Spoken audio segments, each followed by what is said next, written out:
السلام علیکم۔ اسلام from Istanbul channel کی جانب سے آپ سب کو خوش آمدید۔ آج ہم بات کریں گے کہ ہم قوم کیسے بنتے ہیں اور دنیا کی کامیاب ترین قومیں کس طرح کامیاب بنی۔ تو چند خوبیوں کا میں ذکر کروں گا، آپ لوگوں سے اس بارے میں سوچیں اور ان باتوں پر عمل کریں تاکہ اللہ تعالی ہم پاکستانیوں کو ایک مضبوط اور عظیم قوم بنائے، تاکہ دنیا میں ہمارا نام ہو، ہمیں لوگ اچھے نام سے یاد کریں۔ تو سب سے پہلے تو ہم مسلمان ہیں اور باتیں ہمیں بھول جانی چاہیے، اور اس کے بعد ہم سب پاکستانی ہیں تو ہمیں پاکستان کے بارے میں سوچنا چاہیے۔ سب سے پہلے اسلام کے بارے میں اور پھر پاکستان کے بارے میں۔ نمبر 2 جو خوبی ہے وہ ہمیں ہر کسی کی مدد کرنی چاہیے بے لوث، یعنی اگر ہم کسی کی مدد کریں تو ہم اس سے پھر اس کا بدلہ نہیں مانگے، بس اللہ کی رضا کے لیے ہم مدد کریں۔ کوئی بھی مدد ہو سکتی ہے، وہ جو بھی آپ مدد کریں وہ اللہ کی رضا کے لیے کریں، اس کا آپ کو اجر ملے گا۔ نمبر 3 پاکستان کی ترقی کے لیے ہم جتنی بھی کوشش ہم سے ہو سکے انفرادی طور پر ہمیں کرنی چاہیے۔ وہ کوشش چاہے ایمانداری سے ہو، جو کوشش کسی بھی حوالے سے ہو، بس پاکستان کی ترقی کے لیے ہمیں کوشش کرنی چاہیے۔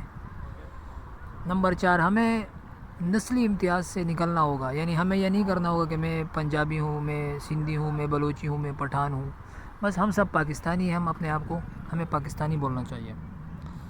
دوسرا ہم کوشش کریں کہ ہم اپنے ملک کا نقصان نہ کریں، یعنی سب کچھ وہ ہم ایسا کریں کہ ہمارے ملک کو فائدہ ہو اور انلیگل کام سے ہم اپنے آپ کو بچائیں۔ چھٹی بات یہ ہے کہ حسد اور بغض ہم نہ رکھیں، کیونکہ حسد اور بغض یہ بہت بری چیز ہے اور یہ انسان کو تباہ کر دیتی ہے۔ حسد اور بغض سے اپنے آپ کو بچائیں۔ 7ویں بات یہ ہے کہ ہمیں رزق کی قدر کرنی چاہیے، یعنی رزق کا جو ہے نا ہمیں اس میں اسراف نہیں کرنا چاہیے۔ جتنا کھانا ہو، جتنا استعمال کرنا ہو، وہ ہمیں اتنا ہی نکالنا چاہیے، اتنا ہی یوز کرنا چاہیے، اور جو بچ جاتا ہے وہ غریبوں کو دے دے، تو یہ صدقہ خیرات کا بہت زیادہ فائدہ ہوتا ہے۔ 8ویں بات یہ ہے کہ ہم جو اپنی ڈیوٹی ہے، چاہے وہ گورنمنٹ ہو چاہے وہ پرائیویٹ ہو، وہ ایمانداری سے کریں۔ 9ویں بات یہ ہے کہ ہمیں لوگوں کی خوبیاں تلاش کرنی چاہیے، کمیاں نہیں تلاش کرنی چاہیے، کیونکہ اس دنیا میں کوئی بھی پرفیکٹ نہیں ہے۔ ہر انسان کے ساتھ 2 دشمن ہیں، ایک شیطان ایک نفس، تو ہر انسان سے غلطیاں ہوتی رہتی ہے، تو ہم کسی کی ایک غلطی کو پکڑ کر اس کی ساری خوبیوں کو نہیں بلا سکتے، تو اس لیے ہمیشہ لوگوں کی خوبیاں تلاش کریں اور اس بارے میں ان کے ساتھ تعلق بنائیں۔ نمبر 10 ہمیں دوڑ میں نہیں لگنا چاہیے، یعنی ہم لوگوں کو ایک دوڑ لگی ہوتی ہے، اس کے پاس 2015 ماڈل گاڑی ہے تو میرے پاس 2016 ہونی چاہیے، 2020 ہونی چاہیے، اس طرح دوڑ میں ہمیں نہیں رہنا چاہیے، کیونکہ ہم اس دنیا میں پیسے کمانے کے لیے نہیں آئے، بلکہ ہم اپنی زندگی دین اسلام کے مطابق گزارنے کے لیے آئے ہیں۔ تو ہماری زندگی کا مقصد صرف اور صرف پیسہ کمانا نہیں ہونا چاہیے، بلکہ ہماری زندگی کا مقصد اللہ کو راضی کرنا ہونا چاہیے، اور حلال اور حرام کے بیچ ہمیں تفریق کرنا چاہیے۔ حلال میں برکت ہے اور حرام میں کوئی بھی برکت نہیں۔ حرام کا پیسہ وہ جس طرح آتا ہے زیادہ اسی طرح اڑ جاتا ہے، اور حلال کے پیسے میں برکت ہوتی ہے، تو اس کی جانب بہت زیادہ کوشش کرنی چاہیے ہمیں۔ اور اس طرح ہمیں ضد بازی سے بھی اپنے آپ کو باز رکھنا چاہیے، کیونکہ ضد میں انسان وہ حرام کام بھی شروع کر دیتا ہے، تو حرام کام سے ہمیں اپنے آپ کو بچانا چاہیے۔ اور اس کے بعد 11 نمبر جو ہے وہ ہمیں زیادہ سے زیادہ باتیں نہ کریں، بلکہ جتنے ہو سکے کم باتیں کریں، تو یہ بھی ترقی یافتہ قوموں کی نشانی ہے کہ وہ زیادہ نہیں بولتے ہیں۔ 12 نمبر جو ہے وہ اپنی تعریف خود نہ کریں، یعنی اپنے منہ سے اپنی تعریف کرتے ہوئے اچھا بھی نہیں لگتا، بلکہ آپ ایسا عمل کریں کہ لوگ آپ کی تعریف کریں۔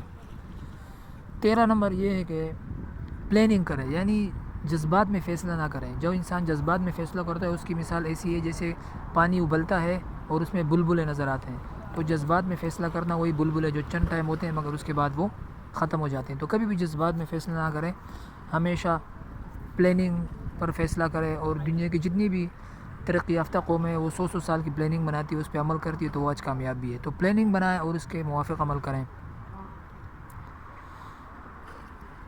دوسرا یہ ہے کہ اگر کوئی آپ پہ اعتماد اور اعتبار کرے تو اس کے اعتماد اور اعتبار کو ٹھیس نہ پہنچائیں۔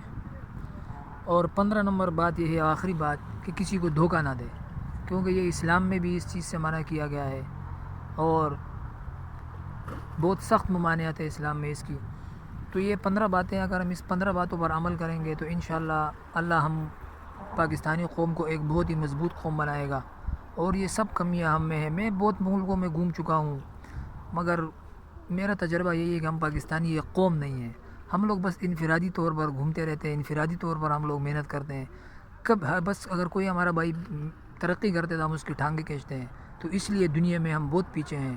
اور دیگر جو قومیں ہیں, جرمن ہو گئی, امریکن ہو گئے, ترک قوم ہو گئی, یہ بھی ہم سے بہت بیٹر ہے.